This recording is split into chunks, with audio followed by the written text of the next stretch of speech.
Everyone, this is Shikha Srivastava from mathematics form. आज हम लोग क्या पढ़ेंगे? आज हम लोग class 7 chapter 5 that is lines and angles में एक्सरसाइज 5.2 का क्वेश्चन नंबर 6 सॉल्व करेंगे। क्या है question number 6? In the given figures below decide whether L is parallel to M।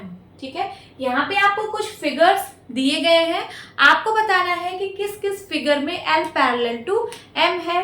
ठीक है, तो चलिए फर्स्ट इज, ये देखिए ये लाइन L है और लाइन M है, ये ट्रांसवर्सल N इसको कट कर रही है। ठीक है, और यहाँ पे ये एंगल्स गिवन है, this is 126 degree and this is 44 degree. तो किस किस कंडीशन में लाइन पैरेलल होगी? ठीक है, मैंने पढ़ा है जब दो लाइन को ट्रांसवर्सल कट करती है तो किस किस कंडीशन में लाइन पैरेलल हो सकती है। तो सबसे पहले या तो करस्पॉन्डिंग एंगल्स की वैल्यू इक्वल मिल जाए तब दोनों लाइन पैरेलल होगी, या फिर अल्टरनेट इंटीरियर एंगल की वैल्यू इक्वल हो जाए तब फिर लाइन पैरेलल होगी, या फिर interior angle on the same side of transversal supplementary हो जाए, means interior angle on the same side of transversal की वैल्यू 180 डिग्री हो जाए, उस कंडीशन में लाइन पैरेलल होगी। ठीक है, तो देखते हैं तो यहाँ पे कौन सा केस हम लगा सकते हैं। यहाँ पे देखिए interior angle on the same side of transversal आपको पता है। ठीक है, इस ट्रांसवर्सल के एक साइड में दो एंगल आपको गिवन है, तो अगर इसका सम मैं निकालूं और वो 180 डिग्री आ जाए मीन सप्लीमेंट्री, तो ये दोनों लाइन पैरेलल हो जाएंगी। तो चलिए इनका मैं सम करती हूँ, 126 डिग्री एंड 44 डिग्री, 6 4 10 क्या है 1 5 5 2 7 170 डिग्री, बट इसका सम तो 170 डिग्री आ रहा है, सो लाइन पैरेलल नहीं होगी। तो आप यहाँ पे क्या लिखेंगे? L is not parallel to M। L is not parallel to M। Second figure में भी देखिए ये दो लाइन है L और M, इनको एक ट्रांसवर्सल N कट कर रही है।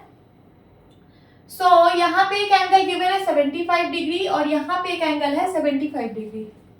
ठीक है, तो अगर यहाँ पे 75 डिग्री है तो मैं ये वाला एंगल फाइंड आउट कर सकती हूँ। हाँ कर सकती हूँ, कैसे?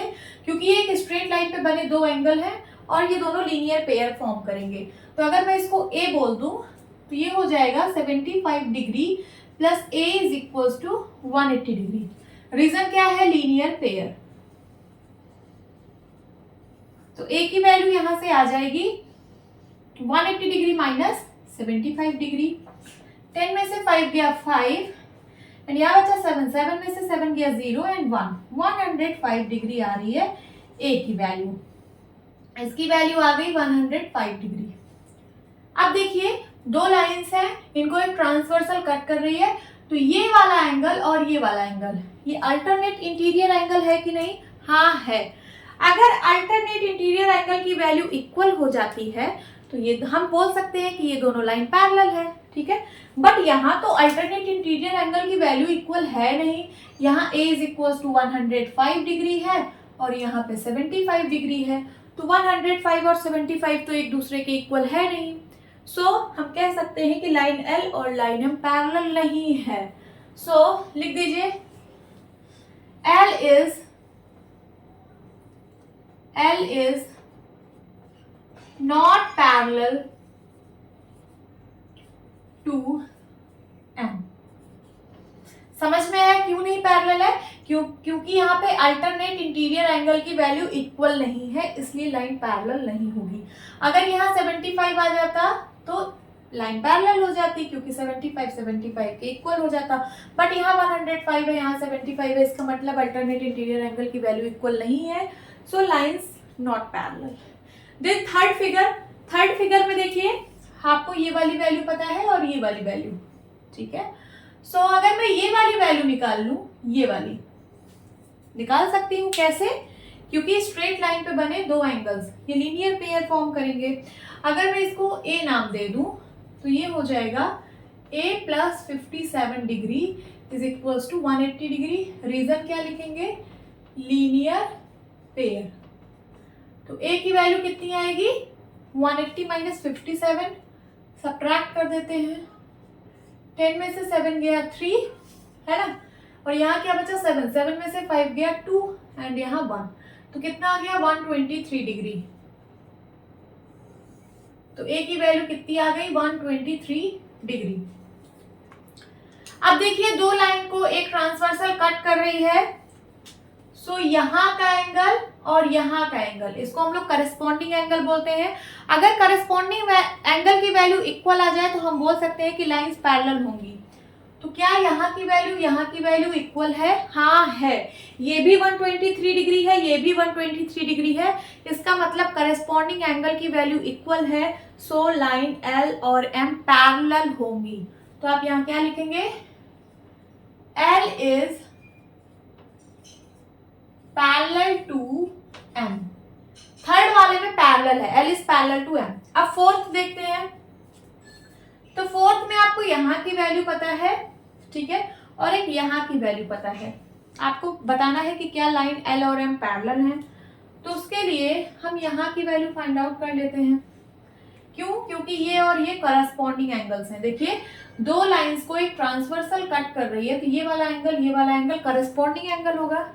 यहाँ का कोई रिलेशन है नहीं, तो यहाँ से हम नहीं बता सकते कि लाइन पैरेलल है कि नहीं।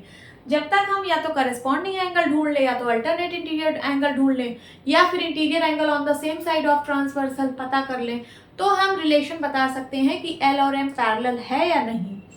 तो इसके लिए हमें ये वाला एंगल फाइंड आउट करना पड़ेगा, तभी ये दोनों करस्पॉन्डिंग एंगल्स हमें मिल सकते हैं।